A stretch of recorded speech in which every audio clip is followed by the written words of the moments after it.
гражданский соттор болуп, ошо имаратты дагы биз жоголуп кетти деп айтсак болот. Департамент авиация деген бар эле. Аерде бизде тик учагыбыз бар эле. Департамент авиация бүгүнкү күндө 66 миллион сом карыз болуп, ал дагы толугу менен банкрот болуп, соттон сот болуп, ишин аткара албай уже катардан чыгып кетти. Башка ишканалар толук убутка болуп кеткен. Анан биз ошо тууралуу аябай көп күч аракеттерди жумшадык. Азыр Кудай буйруса жылдын аягына Южный центрыбыз толук карыздарын жаап, Кудай буйруса 6 миллион, 6,5 миллион прибыль менен чыгабыз деп үмүттөнүп отурушат. Талас курулуш ишканабыз 4 миллиондой прибыльди берем деп отурат. Жалал-Абад курулуш ишканабыз 2 миллион прибыльди берем деп отурат. Адан тышкары бизде тигүүчү швейный цехыбыз бар. Алар дагы мен келген убакытта болгону 3 адам калган экен, толук талкаланып, суук иштей турган адамдар жок, заказдары жок болуп, уже биз закуп кылып туруп, жалпы жаңы пожарный техниканы жана жаңы боптор менен пожарный кызматкерлерди толугу менен камсыздандырып деп үмүттөнүп турабыз. Тапкан акчасынын эсебинен азыр жаңы швейный машиналарды алып атышат. Алардын специализациясы бул спецодежда тикмей. Бунун баарын бюджеттен кошумча акча сурабай, өзүбүздүн ички реформа менен, өзүбүздүн учет контролду күчөтүү боюнча, ГСМдин учет контролу боюнча аларды күчөтүп, финансовый состоянияны текшерүү, болгон техникаларды туура пайдалануу жагынан биз аябай аракеттер жүргүздүк. Бизде почти бир 50% жогору пайдасын алып келди. Адан тышкары биз аябай эл аралык уюмдар менен ишти баштадык. Техникалардын каражаты толугу менен грантовый акчага тийди. Азыркы күндө биз тендерди өткөзүп 58 пожарный техниканы алып атабыз. Ал поставкалар башталды. Декабрь айында толугу менен февралдын айына чейин биз алып бүтөбүз деп ойлойбуз.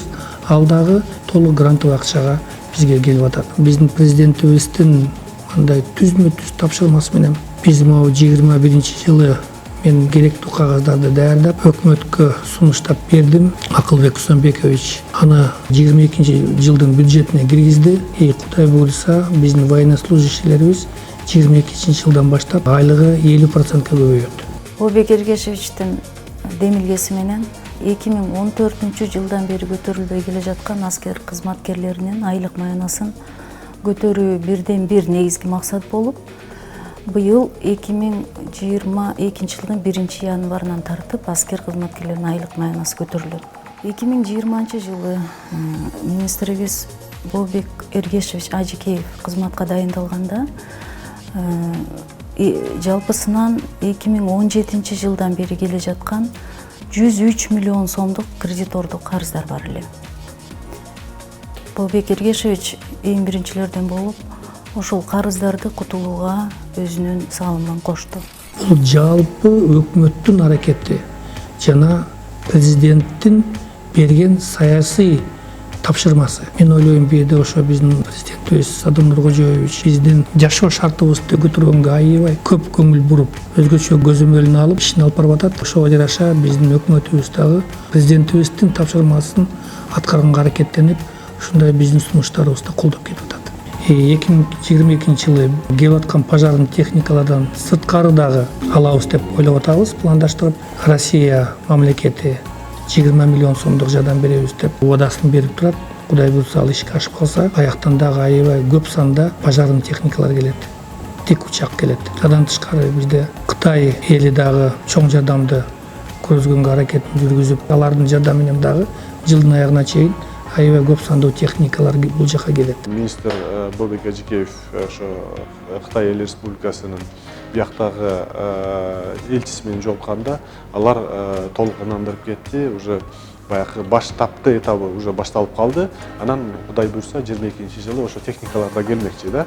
Адан тышкары өзүбүздүн ишканаларыбыз бар. Бул водолазный ишканабыз бар, альпинистский подразделениебиз бар. Жана ошо шахтерлордун коопсуздугун карай турган ГСС горно-спасательный службабыз бар, химико-радиологический службабыз бар. Аларды дагы биз ойлоп атабыз, 2022-жылга толук жаңылатып, жаңы оборудование алып берип, материально-технический базасын жогорулатабыз деп ойлоп атабыз.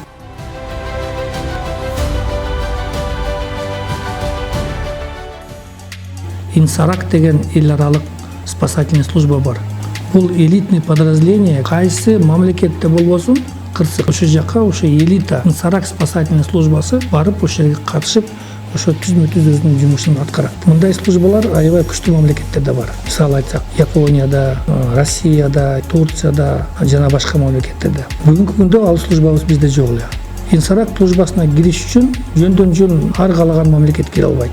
Бир күчтүү мамлекет ошого кепилдигин бере турган мамлекет болуш керек. Кечеки жагында биз Турцияга бардык. Турцияда өзүбүздүн коллегаларыбыз менен жолугуп, ушул суроолор менен карашканда алар толугу менен бизди колдоп, ошо Инсарак эл аралык службага силерге биз кепилдик берип, толугу менен жардам беребиз деп айтып кетишти. Ал тууралуу биз келишимди түздүк.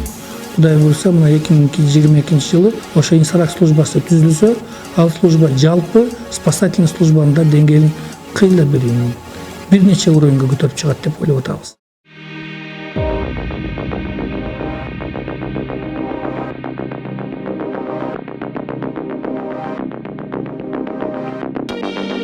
Азыркы ситуацияда, азыркы сүйлөшүү жолубузду курчутолбаш үчүн пока бир күн, 2 күн тынчтанып туралы, контролду колубуздан чыгарбайлы.